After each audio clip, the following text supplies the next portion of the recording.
Culture Alliance for many, many years. And I know that we will continue to grow our friendship and our collaboration.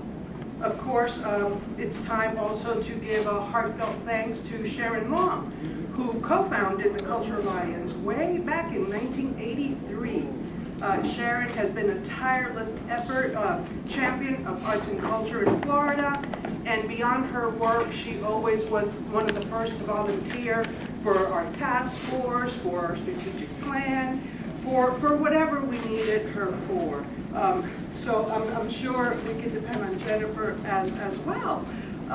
Sharon's vision was a 37-year vision. So now with Jennifer's new leadership, we are fortunate to have an individual who is passionate about the arts, and we extend, of course, a deep congratulations again. Okay, I want to thank the local arts agencies. We know we can count on you to connect the dots.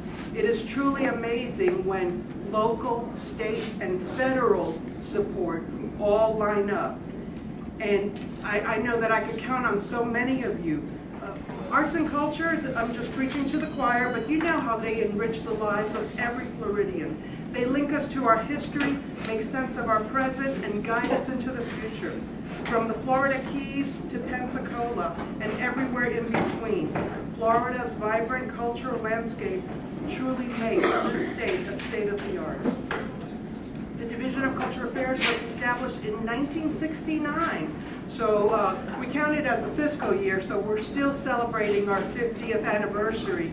And we do have some stress balls that Curtis has in the bag, just to, kind of alleviate that. But 50 years we have been funding arts and culture. So for the past 5 decades, more than $787 million in grants funding has been distributed to every corner of this state.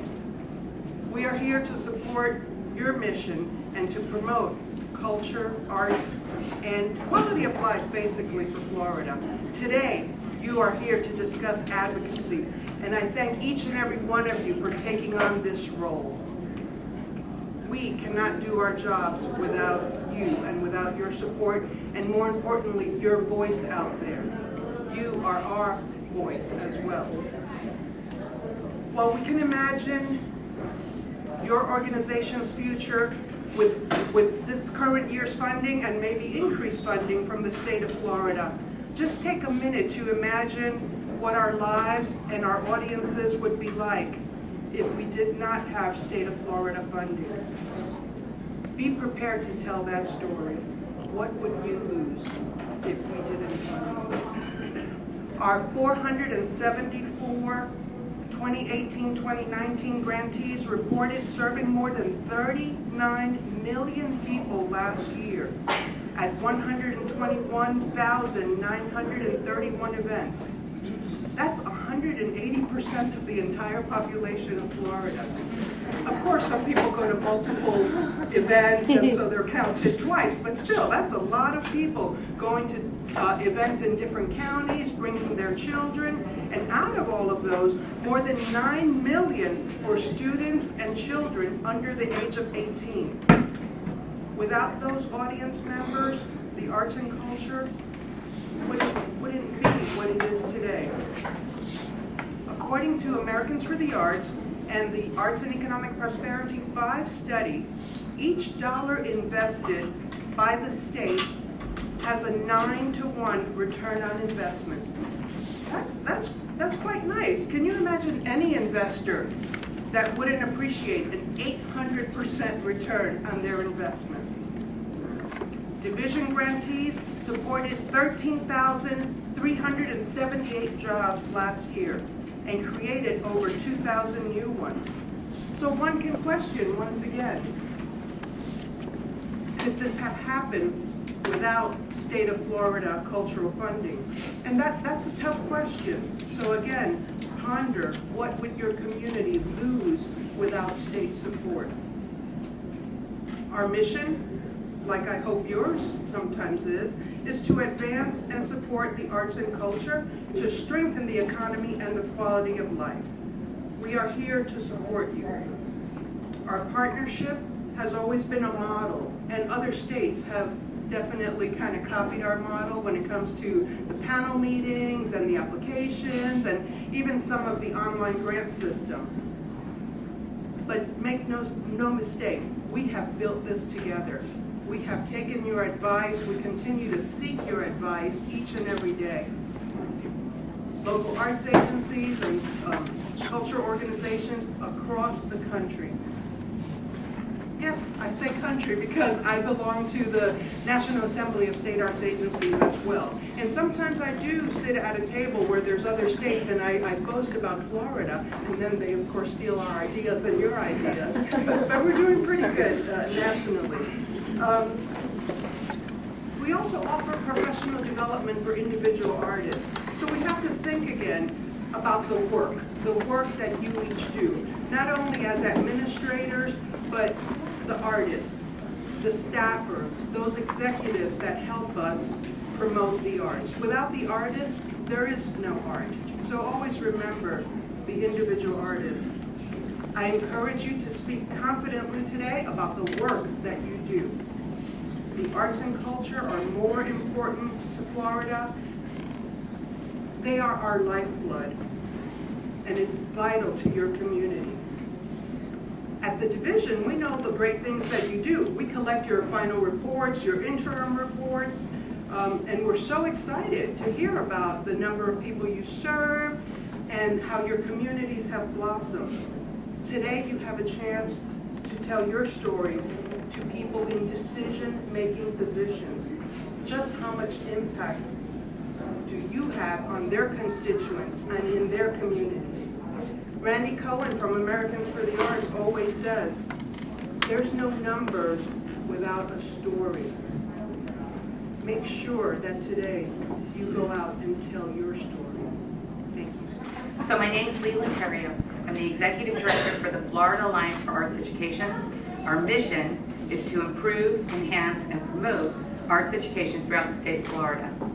It was started back in 1989 by the Grand Dames, Dr. June Hinckley and Dr. Mary Palmer. They had this great idea that the arts education that was happening in a number of our school districts could actually be happening in all the school districts. And we could be serving all of the students of our great state. That mission has expanded just a little bit. I think when it first started, it was we mostly managed what's known as the ACE grant, Arts for a Complete Education. That's in tandem with the Florida Department of Education. But we have also expanded our understanding of arts education to include cradle to grave, not just the K-12. So this year, we've really started working on what that plan looks like and how we're going to take it forward. Some of the things that are on the docket for right now that you should be interested in are, one, of course, the reason that we're here, increasing the Division of Cultural Affairs funding from the proposed $5 million to the actual full funding that we really need. And if we get at least 50-something% there, I think that would be wonderful. But I would still, if it was the full funding, somewhere in the 60s, what's the, do you know? 60s.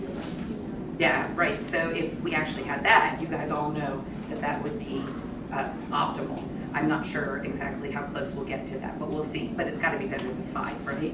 Yes. Okay, so that's number one. Number two, right now there is a bill in the Senate. It's Bill 1100, and it's with Senator Rousseau.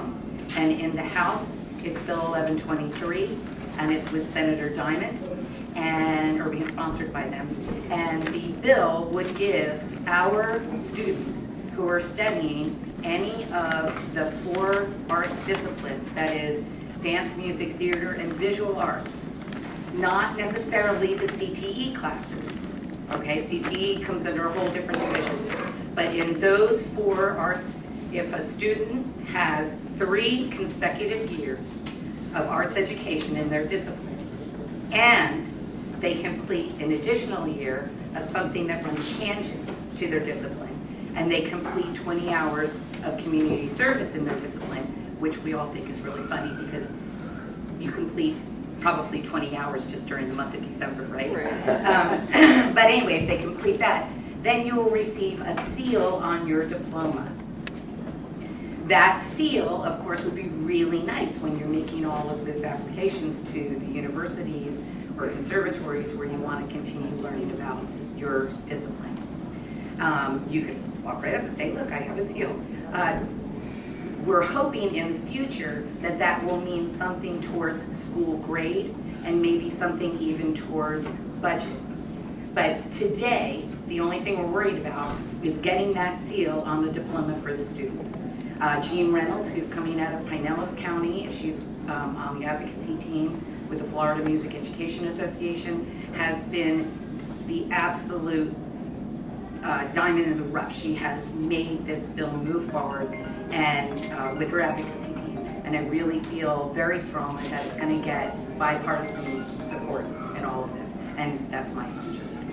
Okay, and then the third thing that you should be looking at while we're here on the Hill is a gentleman named Senator Keith Perry, who comes out of Alachua County. And he has a bill for K-12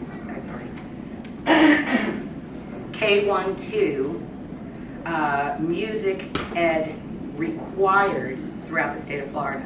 This has been approved before, but it has not been funded.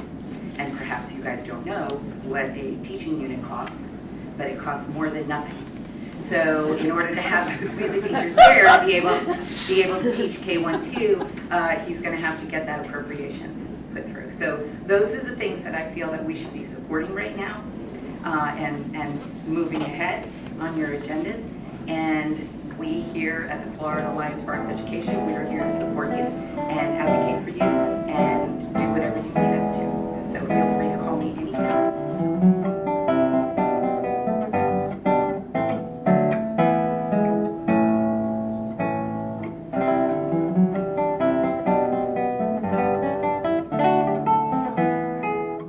We're in Tallahassee to advocate for funding for the grants that come through the Department of State Division of Cultural Affairs.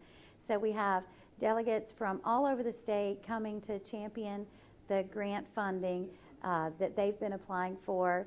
It's like an 18-month cycle, and this is the last step in the cycle is to get this grant funded because it is a non-recurring line item, so there's never money dedicated to this, so we have to advocate for it every year to fund the grants. So if someone were interested in applying for a grant through the Division of Cultural Affairs, they would go to their website with the State of Florida Department of State, and there is a calendar of the grant cycle, when the application deadlines are, when the review process happens, and you just find the category that you're eligible for. You have to be a 501c3 or a school or government agency to be eligible for the grant funding. And depending on the project, it's either a 1-to-1 match and more often a 5-to-1 match. So for every dollar that we would apply for with the state of Florida, we have to bring 5 to the table. So it's not a gift without accountability and significant matching requirements. We've had some interesting years. It's been a roller coaster as far as funding goes. So we had a very deep cut 2 years ago and just turned around this current funding year. And I think it's due to the advocacy efforts of the people in the field. They're learning how to speak to their delegates, and they come to Tallahassee, they put the work in, they meet their elected officials in their home districts, and they're getting really effective at making sure everybody knows how highly vetted and accountable these programs are and how much they deliver to the population of the state of Florida.